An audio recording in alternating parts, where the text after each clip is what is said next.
Hi Gemini, welcome to 8 of Cups Tarot and welcome to your cards for April. You're coming out as the Page of Pentacles in reverse. There may be an element here. Sorry, I just want to check and make sure my mic was on. There may be an element here where you're coming out as extremely hesitant in a situation, withholding an offer. But I feel hesitancy and slow movement and a period of contemplation for my gems, which is probably an uncomfortable place for Gemini. And it can be a really scary place given the astrology for the month, because you don't want to spend too much time here. My gems, while Mercury is still, your ruling planet is still murky, going through that Pisces territory in your 10th house, Mercury's going to again meet up with Neptune, which means there's another level to your dreams that are coming through at this time of where you're being led to. The Pisces in your 10th house is just all trying to figure out where you belong, where everything's supposed to end up in our lives. What is the next cycle? Saturn started a new cycle, leaving your 8th house, which means there were restraints in areas in which you couldn't maybe open up or invest or become intimate, really increase the depth of relationships in your life. And now Saturn moves into Aquarius, into your 9th house, and it frees up that area, and you could see movement and success in those more intimate relationships in your life. And I think overall what's happening with Gemini in the month of April is they're giving in to an extreme transformation. Death card with the 3 of Swords in reverse. So there's an ending of a cycle, for sure. And with death always comes a rebirth, a transformation. When something ends, a universe returns something in its place. That's kind of the energy behind all of the purging that we've been doing. If you're a Gemini who's cut a lot of people or things from your life in the past year, as many of us have, you're simply making the space for the really good, solid stuff to come in. And the things that are coming in now, or the things that are being transformed and brought back to life, they could really stay with you for a long time. When we're dealing with Saturn transitions and the ingress, the things that come into our lives during a Saturn time are things that are meant to stay for a long time. Saturn always scares people because there's an essence of heaviness, there's an essence of karma that comes with Saturn. Saturn will relentlessly point out areas in your life that are weak, but Saturn does it so that you could strengthen those areas, and it's always in preparation for what's coming next. Saturn is always preparing us and strengthening us for the next transition, and as things come into our life, we're in a better place to take care of them if we've worked well with Saturn.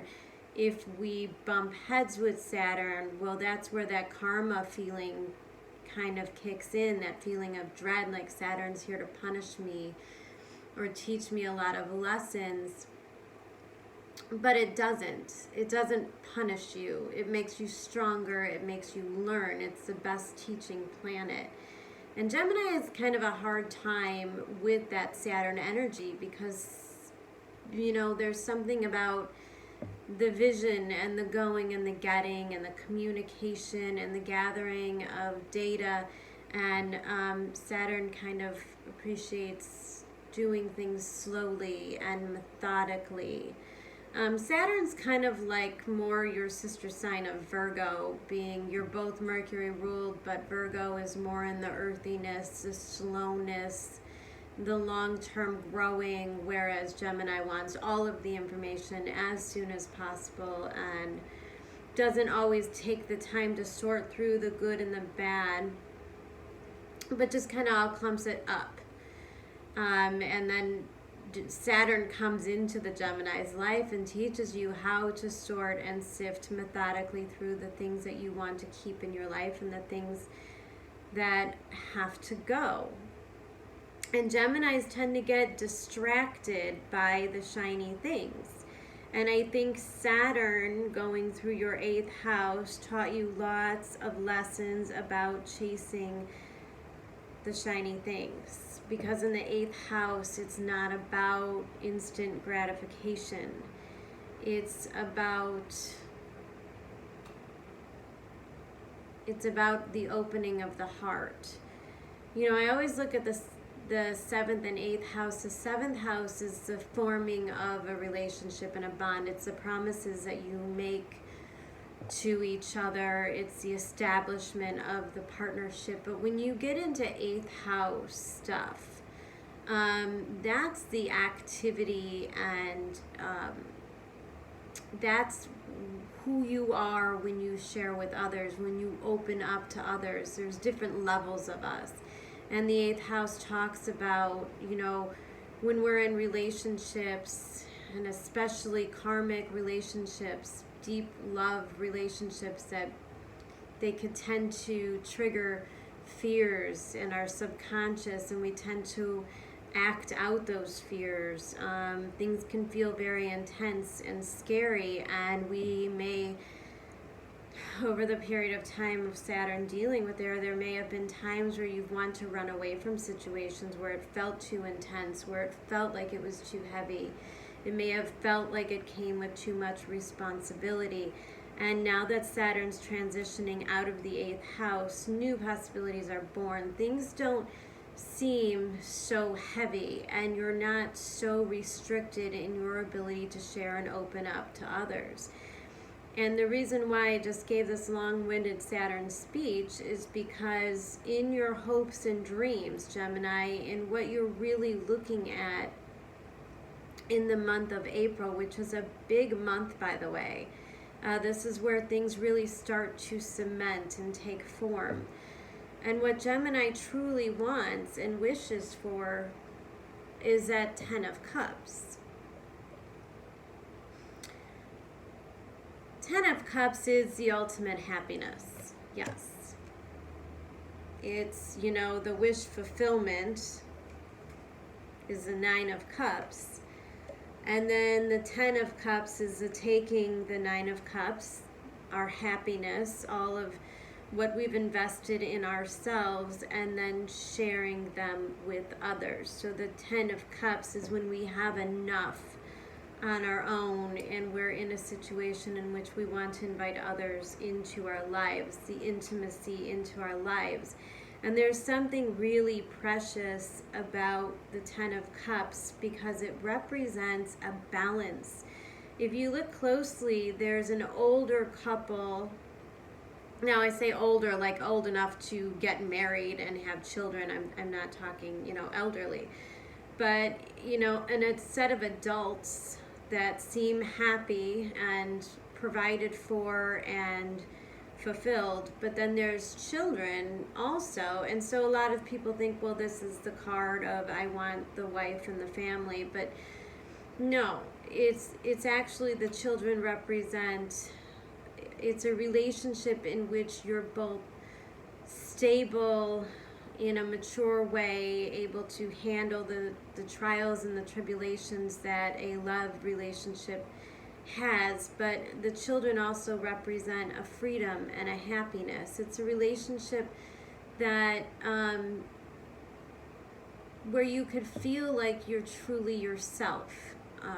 There's a comfort like that of being a child, where you're comfortable enough to tell your partner your dreams and your plans and your visions, and they find it precious and they want to participate too. So it's not just a passionate love connection. It's not the Two of Cups where you decide to make the bond together. You know, the Ten of Cups is a full investment. It's the believing in each other equally.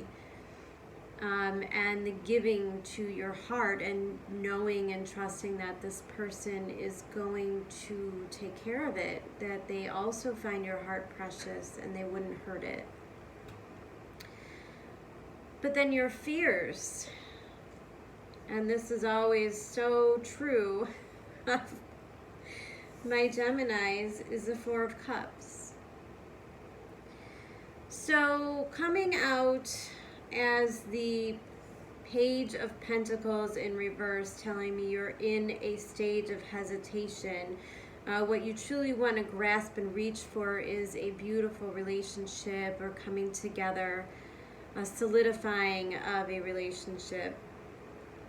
But the Four of Cups coming out in reverse talks to me about boredom, especially you, Gemini. So I think your fear is there may be something that you feel is very special about a job or a person in your life, that it's extremely fulfilling, and maybe you feel like this is a time to take it to the next level, but there's a part of you deep down in your subconscious that feels like if you invest in this, you may get bored.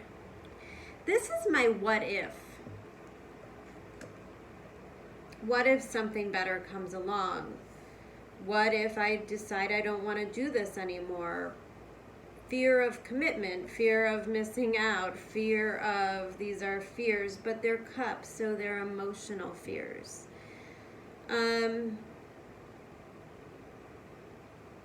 But also, it could tell me that you're fearing that by being hesitant, by not being able to make an immediate decision at this time, you may miss out on an opportunity. And the opportunity that you're missing out on is an offer of love, the King of Cups. This is what everybody wants. This is that romantic gesture, the big proposal, the big romantic relationship, someone that protects you and loves you. But it's actually coming out in your fears. And it's clarifying the Nine of Wands. So, Gemini, as much as you want this,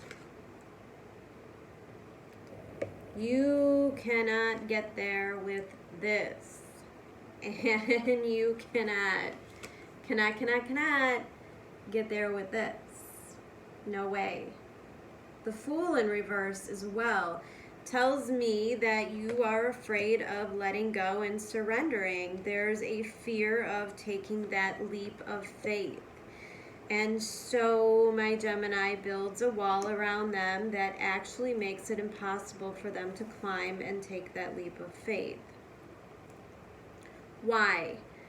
Why don't you want to take that leap of faith? Well, because you know in order to do it, there is a great level of healing. And I sense a little bit of humbleness in this card. And I say that because it comes out next to the Sun in reverse. And we're defining ourselves as Aries. I am. There's a lot of ego in this spread. Ego that is being transformed. The ego death. This is actually the death of your ego, which is exactly what the universe wants you to do right now. The thing is, this thing that you want, it's really close. It's right there. It's right there for you to grab. And if you could just turn this around into an upright position, maybe turn your perspective around, maybe a changing of your mind, you will realize it's really not that far of a reach. And the Page of Pentacles tells me that even though it might feel like climbing a mountain to you, like it's something that's impossible, like having to break down your own walls, but the Page of Pentacles tells me that if you just do this from the heart, with faith, with somewhat of a blind and childish faith, it actually ends up being much easier than you could have ever imagined. It's a page.